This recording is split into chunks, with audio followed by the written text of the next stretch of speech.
The next speaker that we're going to be having up here is going to be talking about a pretty historic demonstration that's going to be happening in Chicago tomorrow during the NATO summit, when thousands and thousands of people are expected to turn up at a demonstration where former U.S. soldiers are going to be protesting against the NATO agenda and protesting against the occupation of Afghanistan.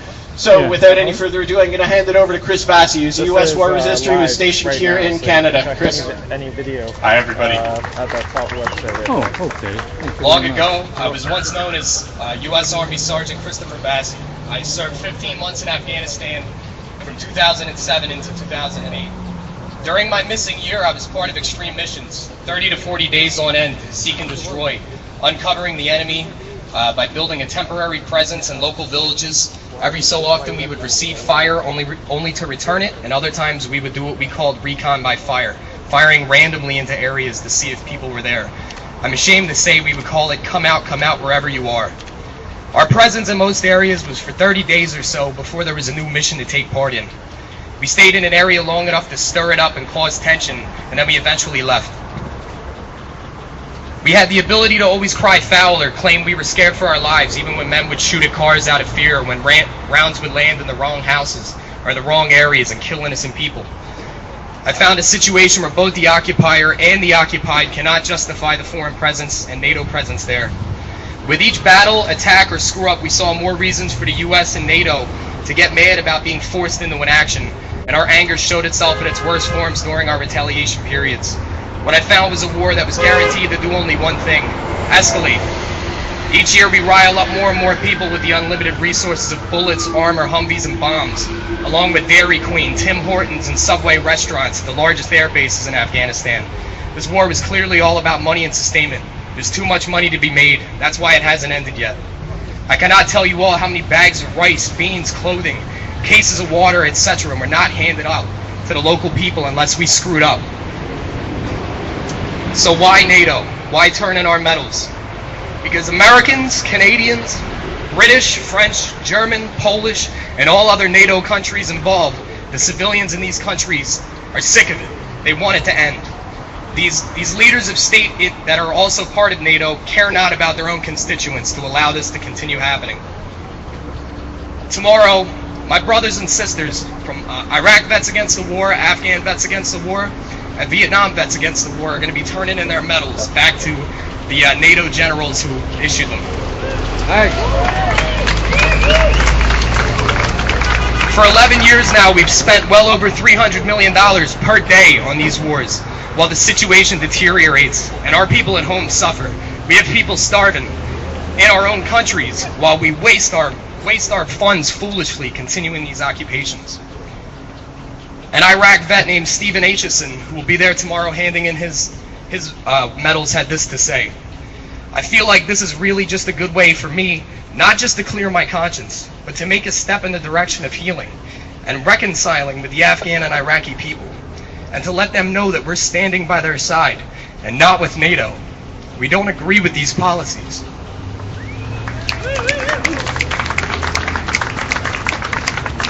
One thing that happens to us when us soldiers get back from the war is we find out the real war is at home.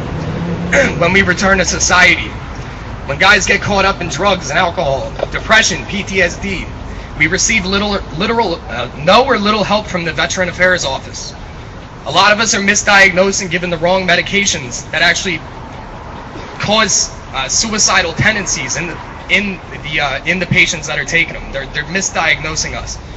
18 veterans per day commit suicide. Along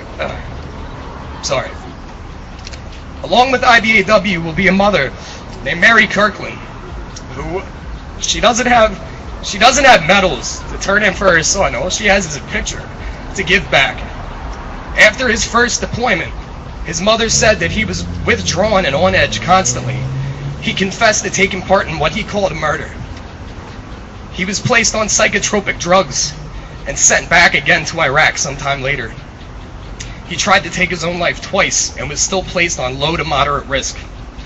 On March 19, 2010, he succeeded. He was found hanging in his room.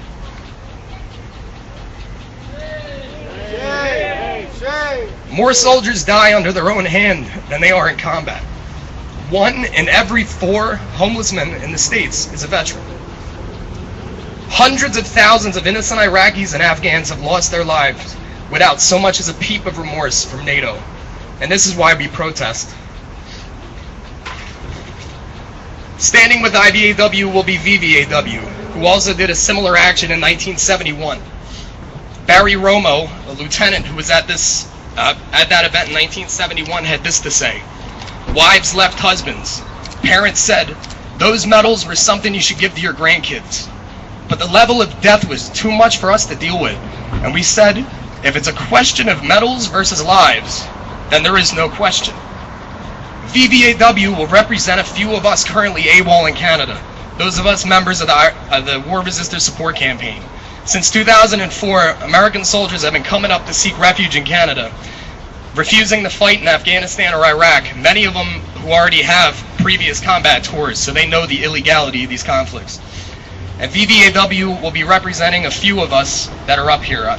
The list I've compiled are as follows: PFC Kimberly Rivera, Operation Iraqi Freedom, Overseas Service Ribbon, Army Service Ribbon, Global War on Terror Service Ribbon, Global War on Terror Expeditionary Ribbon, Iraqi Campaign, National Defense. Sergeant Corey Glass, Operation Iraqi Freedom, Overseas Service, Army Service, Global War on Terror Service, Global War on Terror Expeditionary, Iraq Campaign, National Defense. Corporal Jeremy Brockway, U.S. Marine Corps, Operation Iraqi Freedom, Overseas Service, Global War on Terror Service, Global War on Terror Expeditionary, Iraq Campaign, Combat Action Ribbon, Good Conduct. Specialist Promotable, Jules Tindungen, NATO Ribbon, Presidential Unit Citation, Overseas Service, Army Service, Global War on Terror Service, Global War on Terror Expedition, Afghan Campaign, Southwest Asia Service, National Defense, Good Conduct. And myself, Sergeant Vassey, Army Presidential Unit Citation, NATO Ribbon, Overseas Service, Army Service, Global War on Terror Expedition and Service, Afghan Campaign, Southwest Asia Service, National Defense, Army Achievement Medal, Army Commendation Medal, and Army Good Conduct Medal. They can have it all back. End the occupation! Troops out now! End the occupation! Troops out now! End the occupation! Troops out now! End the occupation! Troops out now! End the occupation! Troops out now! If I may, I'd like to give a quote from former 5-star General Ike Eisenhower. "Every gun that is made, every warship launched, every rocket fired signifies in the final sense a theft from those who hunger and are not fed, from those who are cold and not clothed."